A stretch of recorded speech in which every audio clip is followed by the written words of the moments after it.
Okay ready. ನಮಸ್ಕಾರ ಪ್ರಿಯ ರೈತ ಬಂಧುವರೇ, ಪ್ರಿಯ ಅನ್ನದಾತರೇ.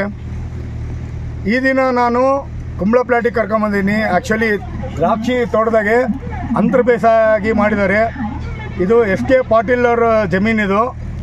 ಕುಷ್ಟಗಿ ಹತ್ರ ಇದೆ ಊರು, ಕಂದಕೂರು ಅಂತೇಳಿ. ಇವರು ಮಿಸ್ಟರ್ ನಟರಾಜ್ ಬುರೆಟ್ಟಿ ಅವರು.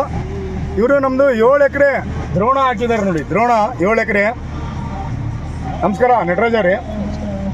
ಸರ್, ನೀವು ಮೊದಲಿಗೆ ಎಷ್ಟು ಪ್ಯಾಕೆಟ್ ಊರಿದ್ದೀರಿ ಸರ್? ಈಗ ಅಂತರ ಬೇಸಾಯ ಫಸ್ಟ್ ಟೈಮ್ ನಾನು ನೋಡ್ತಿರೋದು ದ್ರಾಕ್ಷಿನಾಗೆ. ನೀವು ದ್ರಾಕ್ಷಿನಾಗ ಮಾಡಿದ್ದೀರಿ.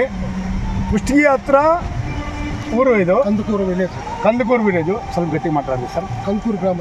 ಹಾಂ, ನಾವು ಒಂದು 30 ಪ್ಯಾಕೆಟ್ ತಗೊಂಡಿದ್ವಿ. 30 ಪ್ಯಾಕೆಟ್ ತೊಗೊಂಡಿದ್ದಾರೆ ನೋಡಿ ಇವರು 7 ಎಕರೆಗೆ. ಇಲ್ಲಿವರೆಗೂ ಒಂದು 50,000 ಖರ್ಚಾಗಿದೆ. ಸೊ 50,000 ಖರ್ಚು ಮಾಡಿದ್ದಾರೆ. ಇಲ್ಲೇವರೆಗೂ 50,000 ಖರ್ಚು ಮಾಡಿದ್ರೆ. ಅಂದರೆ ನಾವೇನಂದ್ರೆ ಯಾವುದೇ ಕೆಮಿಕಲ್ ಯೂಸ್ ಮಾಡಿಲ್ಲ. ಅದು ವೇಸ್ಟ್ ಕಂಪೋಸ್ ಒಂದು 2 ಸಲ 3 ಸಲ ಕೊಟ್ಟಿದ್ವಿ.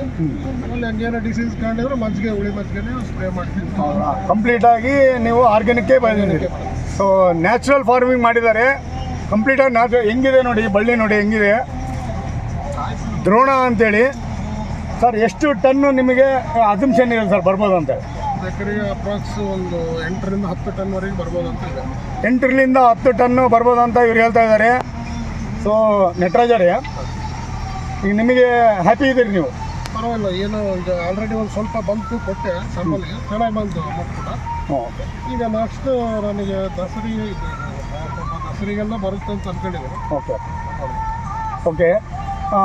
ನೀವು ಇವಾಗ ಫಸ್ಟ್ ಟೈಮ್ ನೀವು ಇಲ್ಲಿ ಈ ಪ್ರಾಂತದಾಗೆ ಬೆಳೆದಿರೋ ದ್ರಾಕ್ಷಿ ಅಂತರ ಬೇಸಾಯ ಆಗಿ ಬೆಳೆದಿರೋದು. ನಿಮಗೆ ಯಾರು ಹೇಳಿದ್ರು ಸರ್ ಹಾಕಂತ? ಇದು ಫಸ್ಟ್ ದಿನ ಒಂದು ಆ್ಯಡ್ ನೋಡಿದ್ವಿ, ಬಟ್ ಬೀಜಕ್ಕೆ ಹುಡುಕಾಡ್ತಾ ಇದ್ವಿ ಯಾವುದು ಚೆನ್ನಾಗಿ ಅಂತೇಳಿ. ನಮಗೆ ಹಿಂಗೆ ನಾವು ಅಡ್ರೆಸ್ ಕೊಟ್ಟರು, ಬಳ್ಳಾರಿ ನಂಬರ್ ಕೊಟ್ಟರು. ನಿಮ್ಗೆ ಕಾಂಟ್ಯಾಕ್ಟ್ ಮಾಡಿದಾಗ ನಾವು ದಾವಣಗೆರೆ ನಂಬರ್ ಕೊಟ್ರಿ. ಆವಾಗ ನಾನು ದ್ರೋಣ ತರಿಸಿದ್ದೆ. ಓಕೆ. ತರಿಸಿ ಸ್ವಲ್ಪ ಊರಿದೆಲ್ಲ ಚೆನ್ನಾಗಿ ಬಂತು. ಅದಕ್ಕೆ ಮತ್ತೆ ಜಾಸ್ತಿ ತರಿಸಿ 30 ಪ್ಯಾಕೆಟ್ ತರಿಸಿ. ಓಕೆ. ಸೊ ದಾವಣಗೆರೆಯಿಂದ ತರಿಸಿದ್ದಾರೆ ಇವರು ದ್ರೋಣ ಬೀಜನ. ಸೊ ನಟರಾಜರೇ, ನೀವು ಹ್ಯಾಪಿ ಇದ್ದೀರಿ. ಸೊ ಹಿಂಗೆ ಚೆನ್ನಾಗಿ ನೆಕ್ಸ್ಟ್ ಮಾಡಿರಿ. ಎಲ್ಲ ರೈತರು ದ್ರಾಕ್ಷಿ ಅಂತರ ಬೆಳೆ, ಕುಷ್ಟಗಿ ಇದು, ಕುಷ್ಟಗಿ ಹತ್ರ ಕಂದಕೂರು ವಿಲೇಜು. ದ್ರಾಕ್ಷಿ ಬೆಳೆನಾಗೆ ಅಂತರ ಬೇಸಾಯ ಆಗಿ ನಮ್ಮದು ದ್ರೋಣ ಸಿಹಿ ಕುಂಬಳ ಬೆಳೆದಿದ್ದಾರೆ.